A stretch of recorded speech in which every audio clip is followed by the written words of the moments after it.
Excellent. So welcome everybody to today's session of the 7-Day Business Fuel Challenge. I am Rebecca Newman, your host today, and the founder and CEO of the Grow Project, which is a business training and coaching program which works with women who want to know how to grow businesses and babies at the same time.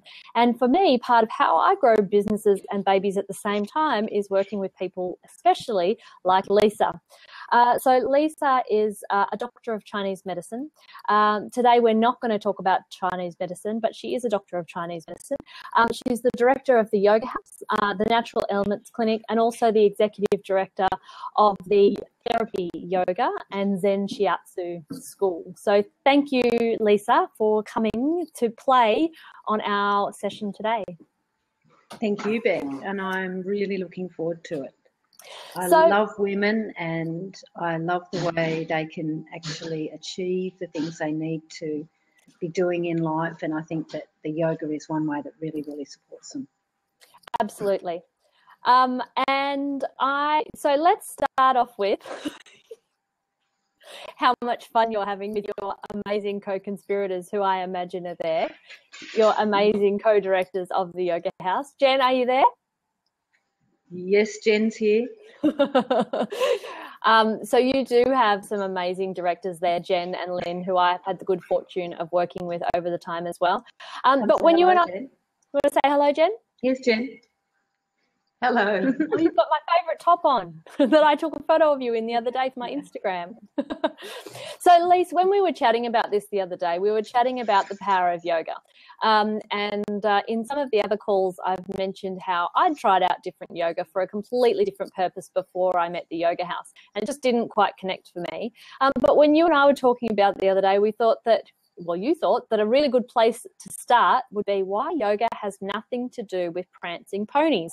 And that's certainly a way that I love the way you keep it simple. You're an amazing educator. You help me personally and everybody else on the mat with where we're at today, and what that insight can provide for us and how we can get benefits from that. So before we chat about prancing ponies, first of all, perhaps you can tell me, what is yoga? That is a fantastic question.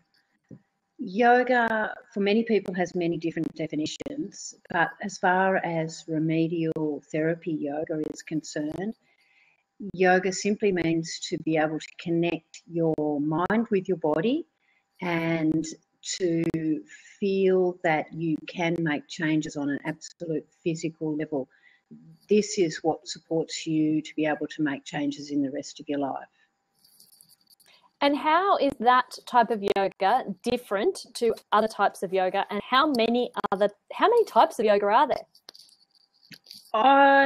There are that many different types of yoga in the world today, but bottom line, all yoga comes from Hatha yoga. That is the foundation of yoga, and the yoga style that we do, which is remedial yoga, is from Hatha yoga as well.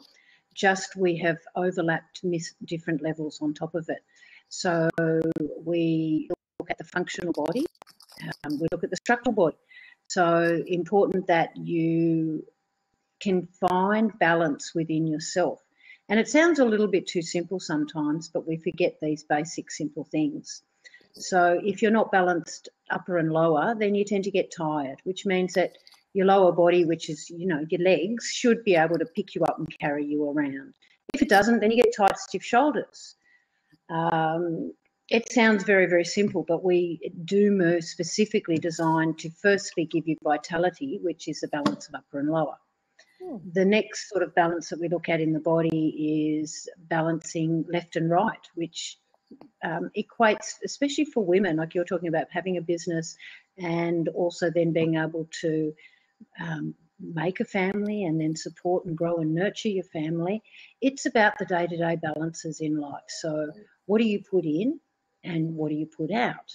So that is balancing your food and your sleep and your me time, which is a really important thing, with how much do you run around and how much stress do you have. and your daily activities. So input and output in terms of remedial yoga. How do you work and can you find a balance with those things? And with the remedial yoga, it's very, very obvious. A lot of women think that they've got it together and they think, yeah, I'm managing this, and they don't quite realise that they're as stressed as they are. And when you do very, very simple moves and test the right side of your body with the left side of your body, it's quite obvious that one side works harder than the other side. And so with the opportunity of this style of yoga, we look at getting your body a little bit more balanced so that you can not be, for example, running on your adrenals all day. But like what you're doing and passionate about, it's about a grow project, which is about supporting yourself. Okay. So tell me how the yoga actually does that. Because I obviously have experience of it when I get on the mat. It's not what I arrived for initially, but the insiders provided me. I remember being one day in the clinic, in the Natural Element clinic with you, and Lynn was there chatting to you about an article that you'd been writing.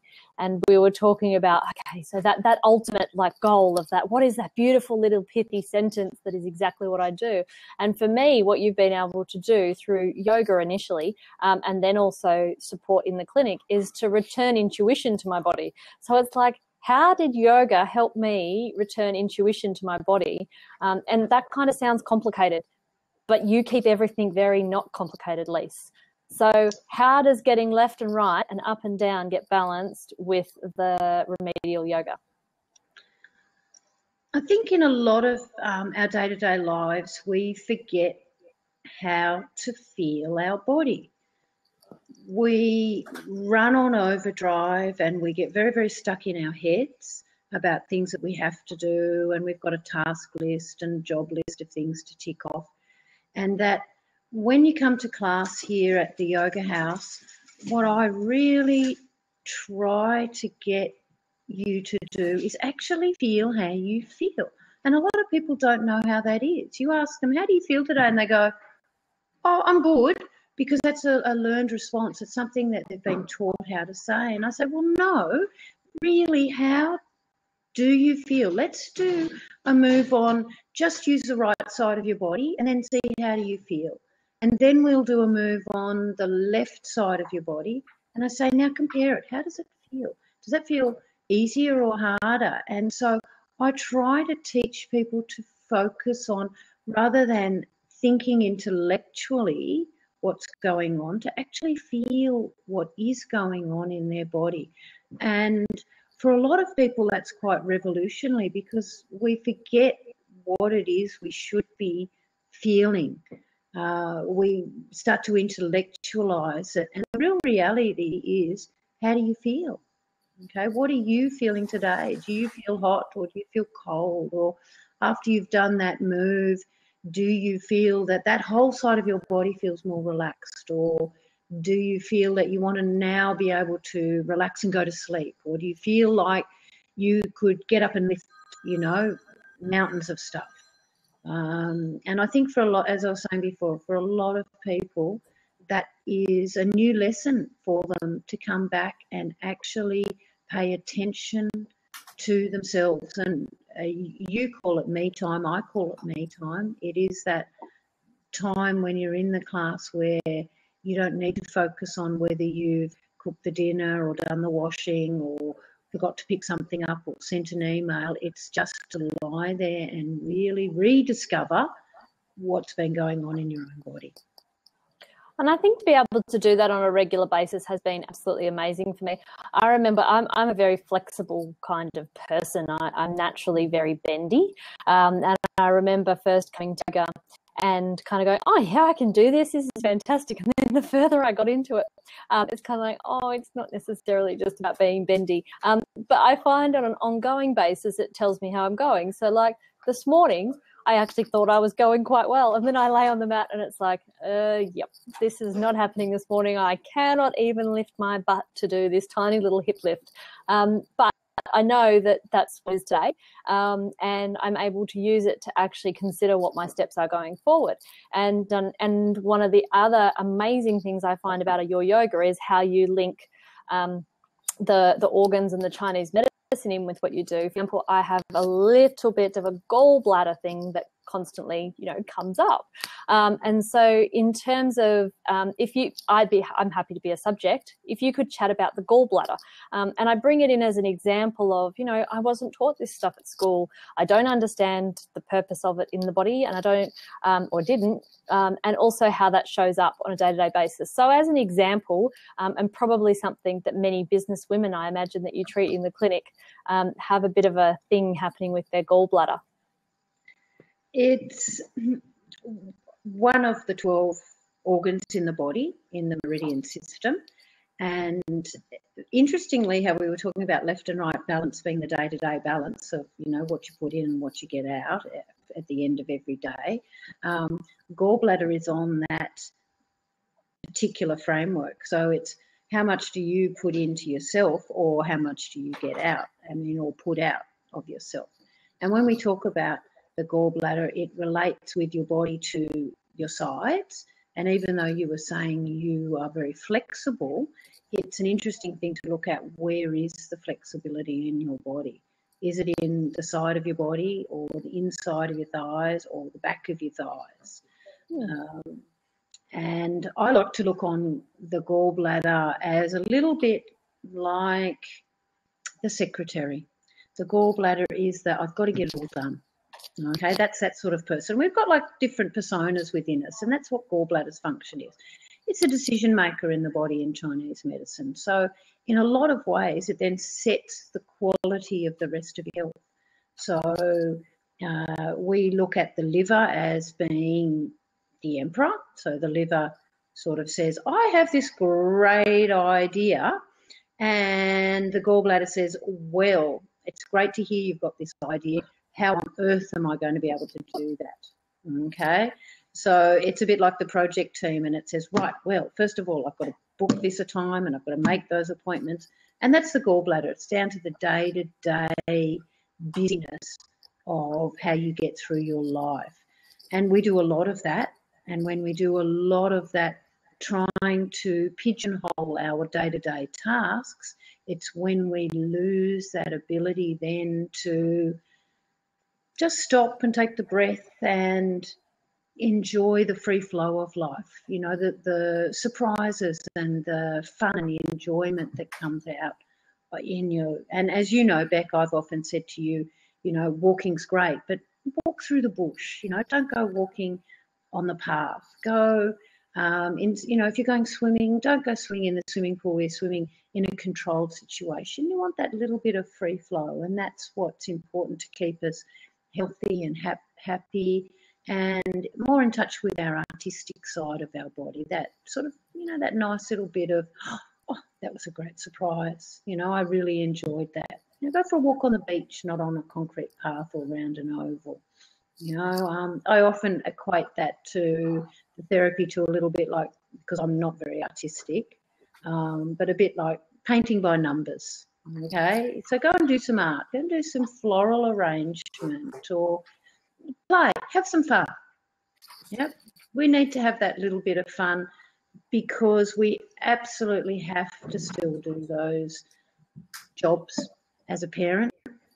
We've got to eat kids, we've got to do the housework, we've got to be to meetings on time and send emails, and often we get wrapped up in those things and we forget that life's a bit of fun as well.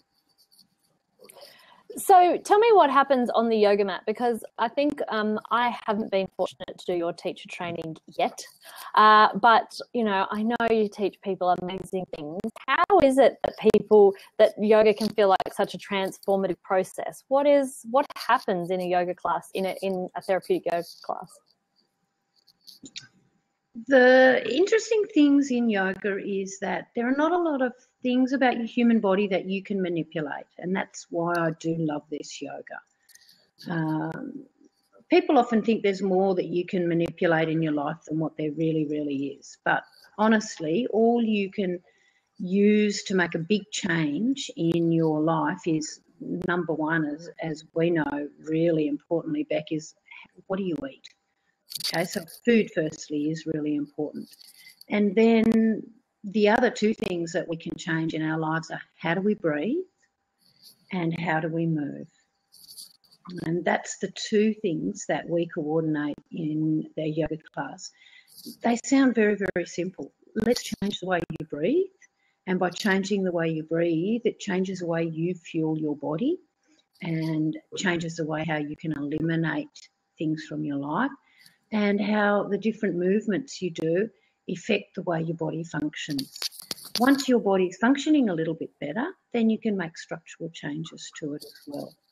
And that's the basic theory of what we work off in remedial yoga therapy, is eating differently or eating to support yourself, breathing to support different situations, and then moving a little bit differently as well. And that's certainly what you've taught me. You were the first person, Lisa, to actually teach me about what food does in the body. And as I posted about on my Instagram the other night, you know, the 7 vegetable soup and the way that you deliver it in a way, it's like, let's try this. This one thing and see how that feels and how that reacts in the body.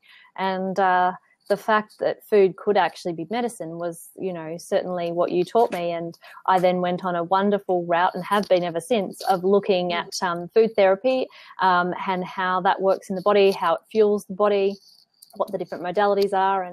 And certainly you've taught me amazing things around macrobiotic eating and the energy of food that I just had no idea about. And we've had some wonderful guests on talking about, we've talked about kinesiology, we've talked about chiropractics, we've talked about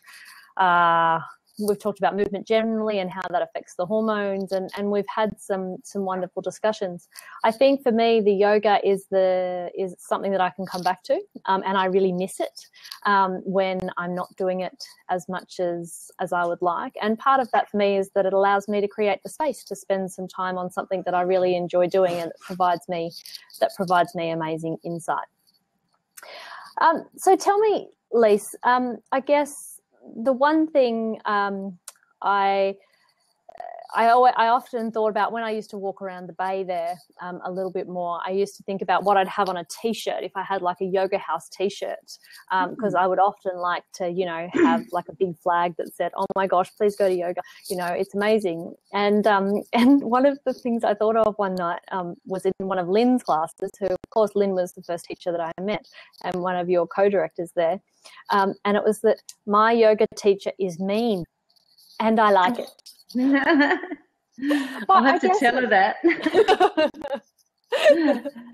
But I guess the thing is that it was a surprise. It was more, the therapeutic or remedial yoga was more like what I would have imagined in a Pilates class type thing, but with a lot more intelligence behind it. So it's definitely no walking in the park to come to one classes. How common is that to yoga generally? I think because there's so many different styles of yoga, some people think that yoga is 45 minutes of lying on the floor and having a nap. Other people associate yoga with being in a really hot, sweaty room with a lot of smelly, sweaty people. And it is, you know, they're worlds apart, the two styles, from a Hatha yoga to a Bikram yoga class. Remedial yoga, it's what I find so fantastic about it is the moves you can do, you don't need to do. And so it doesn't matter what level you are, what person you are in that class, it will cater for your individual needs and requirements for that day. We always look at a balance, and it's a beautiful thing because energy is a beautiful thing. So the yoga is based on the theory of yin and yang and having that balance between the two. So you can apply that theory predominantly to, you need to be strong enough to have flexibility. Yep. You need to be flexible enough to be able to allow yourself to have strength in the correct place. So you can't separate them. And as I was saying just before, that's what I love about this yoga. Every single class is different. Every single group of people that you have within that class is different.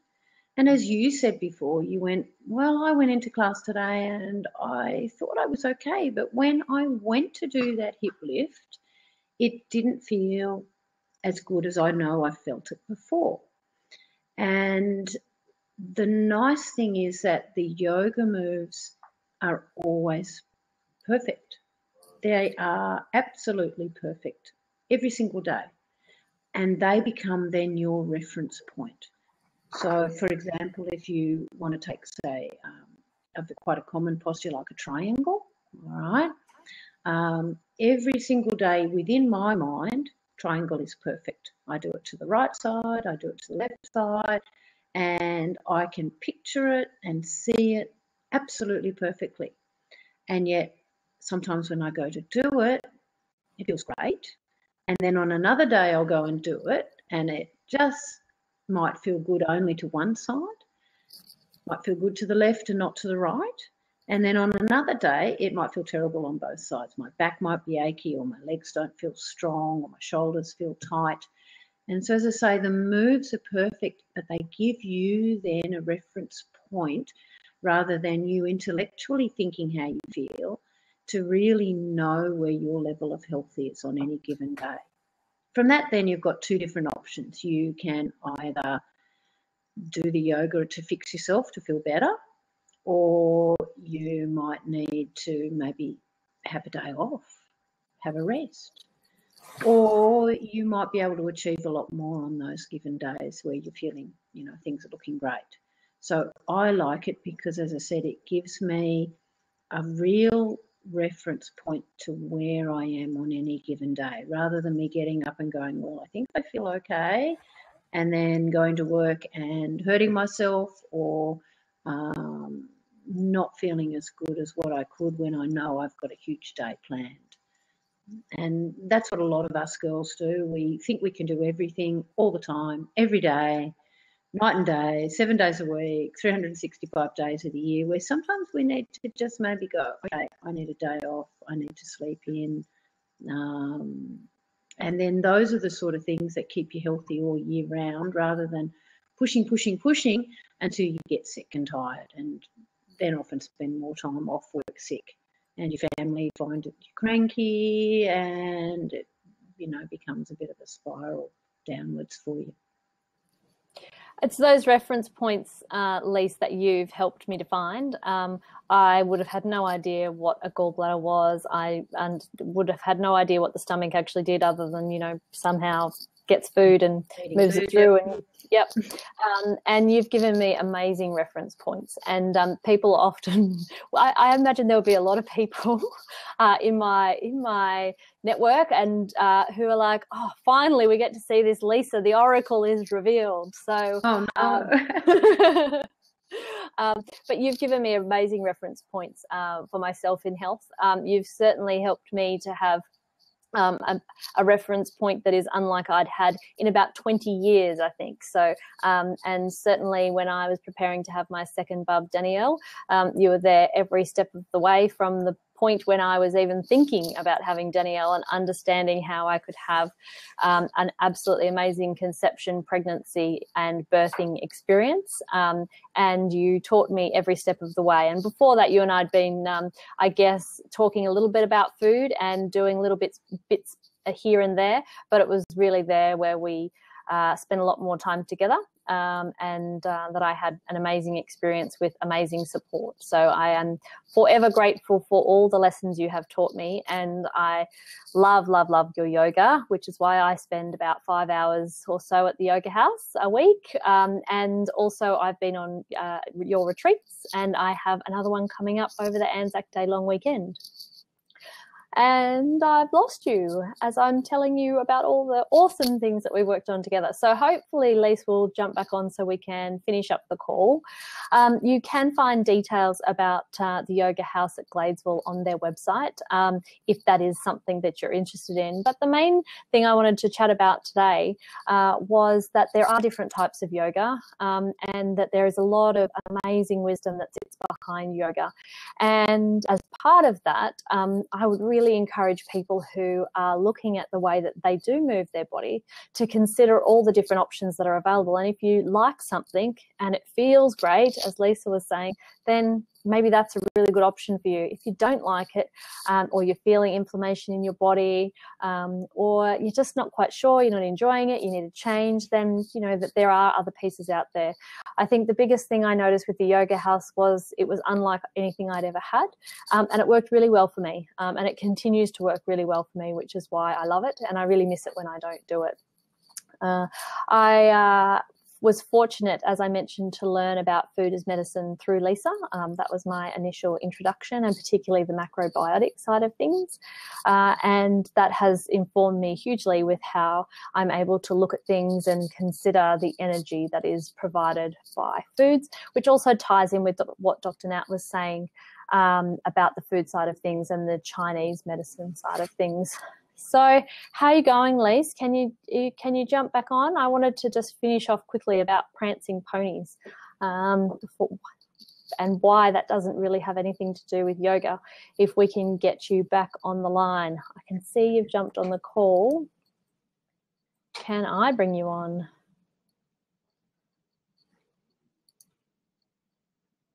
Let's see. Hopefully you can call back in a second. So I have a different experience each day that I go to the yoga house, and I heard Lisa mention about how no two classes are the same, and that's certainly my experience. I've been there for more than 5 years now, and I don't think I have ever had two classes the same. Now, I don't quite know how that is. There is moves within the class that I obviously do recognise, but just that it's almost like I walk in and they've read my mind. It's like, okay, it's autumn, it's a sunny day, and this is what's going on, and I do this class and I walk out feeling totally different and amazing. And yet then it'll be an autumn rainy day, and there's a whole different correlation of moves which go with that.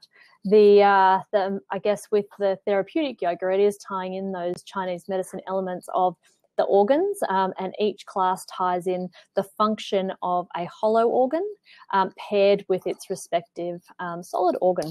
So there's all these kind of little intricacies which sit, and I've learned over the years, and you don't need to know all that stuff to go to yoga and enjoy it and get a great experience from it. I just think, as we've talked about with a few of our experts, it does help to be motivated by and have a greater understanding and provide you your own reference points as to why this might work, and how you can then tune into your intuition yourself, and how you can have that gut feeling return and listen to your body and understand then how that might be affecting the growth of your business.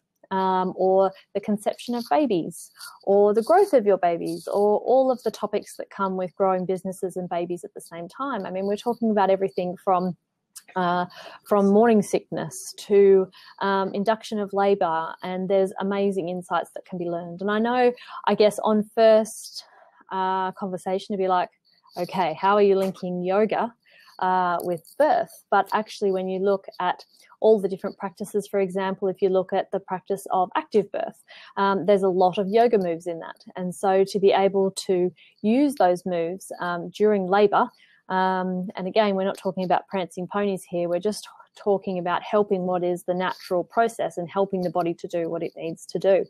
And you'll find that yoga does, and pressure points, which run along the meridian lines, and acupressure and acupuncture, and all of those elements that we're able to utilise with that knowledge. Now, Lise, are you having any luck?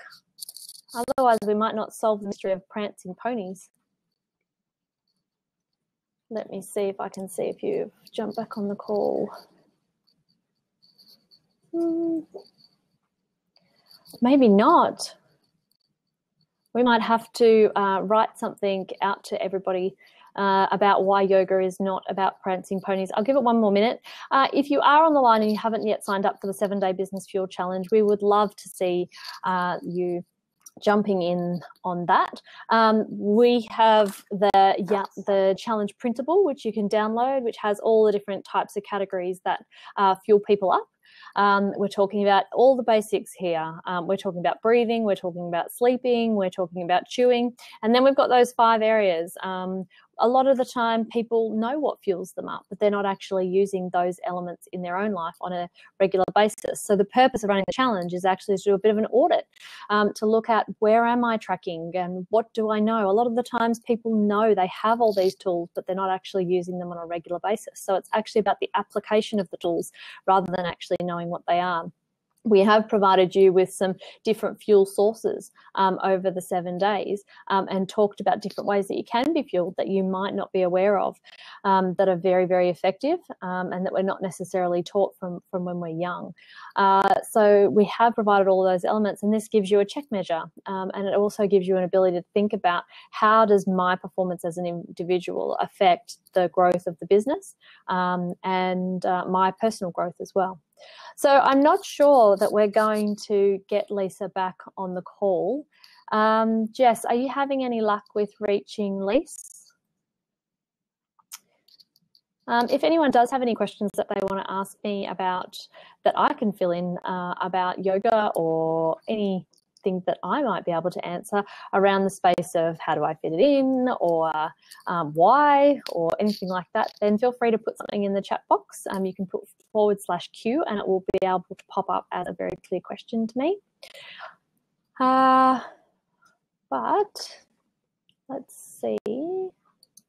To draw our discussion today to a close, I do suggest if you do want to meet my Oracle person that I go to, you are welcome to go and see her in the Natural Element Clinic, or see her and her team on the mat at the Yoga House. I have enjoyed this session immensely, and I look forward to sharing more stories around the business fuel side of things shortly. I hope you've joined the challenge and you have downloaded the printable. You can, of course, find out more information about all our upcoming events at rebeccanewmanonline.com.au/events, where you'll see things like our one-day Grow Lab experience or our Grow Lab experiments, where we duck away for a couple of hours and gain a different insight on business, to understand things like our appetite for risk, our communication style, or perhaps looking at something like walking through a labyrinth and how that can help us with decision making in business and in life.